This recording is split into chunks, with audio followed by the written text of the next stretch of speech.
Coach Kirby Smart is walking up.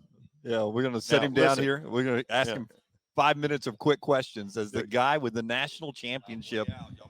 Oh, we're going to hurry 5 minutes. You got such a long drive, right? Listen, one time you got on to us for making you wait through a commercial break and said we wouldn't do that to Nick Saban. Yeah. We just bailed out of Billy Napier to come to you. So look at the respect we now have for you. How about that? So nice of y'all. And no commercial break. No commercial break. You're not going to have to sit through a commercial break. Hey, the suit looks great. Appreciate it. I wish it was a little less meat in it. No, I said this earlier. I swear, I think you've lost weight. Good luck, buddy.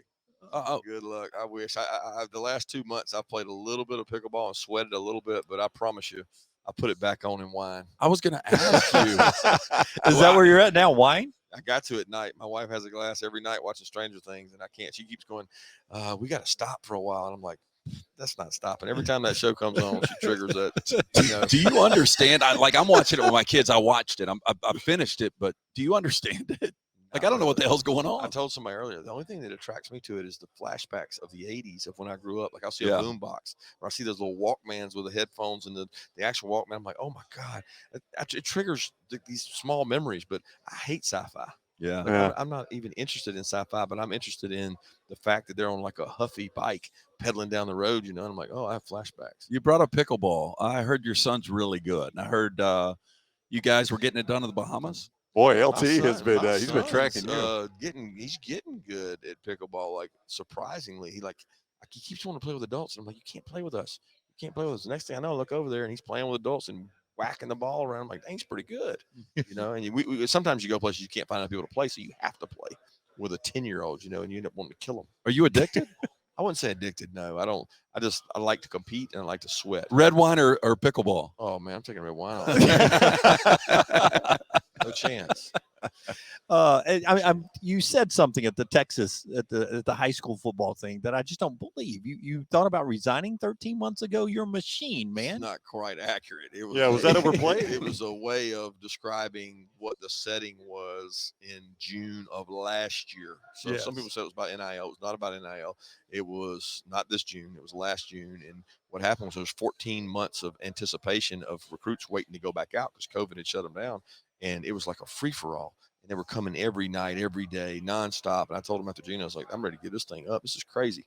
Kids coming in here all night and it went dead. The period went dead. So this June was much better because kids didn't come in every single day for 28 straight days. And I told my staff, I said, we're not doing that again. We're not doing that. We're not going to work on Monday, and we're going to work Tuesday, Wednesday, Thursday, get ready for Friday visits. Then we work Friday, Saturday, Sunday, get Monday to kind of at least recharge your batteries because you can't go at the pace we were going at last June. From the time you spent in Tuscaloosa when you used to listen to our show every day, every day. I don't know about that. How often? Once a week. Okay.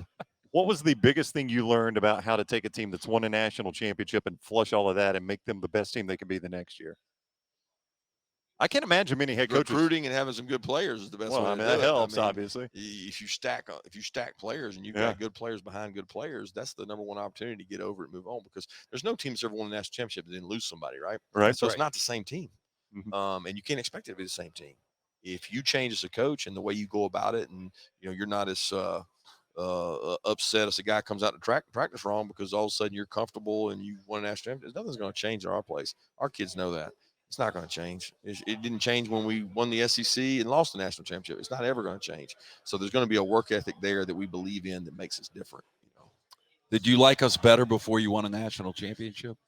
He's never liked us. I liked it. It's just the same. I've never had any disrespect for you guys. You know that.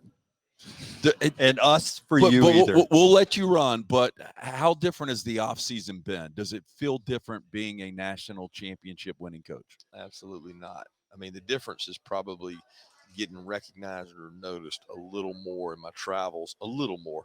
I still go around Athens and go travel around and stay at least a little bit incognito. I think some of that TV time took some of that away, but there's really not been a difference in my schedule in terms of what I've been asked to do and what I demand of myself and what I demand of our team. So it was good to see you happy.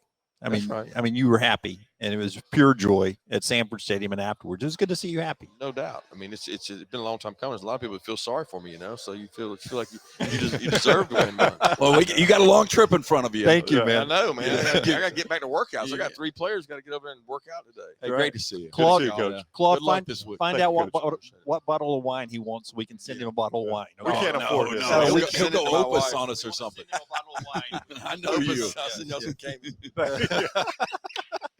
Oh, he's going to send to us? Yeah, he said he'll No. send us some Oh, Camus. yes, Yeah, yes. that ain't happening. Yeah. You can Yeah. we We should forget send that. him a bottle of wine.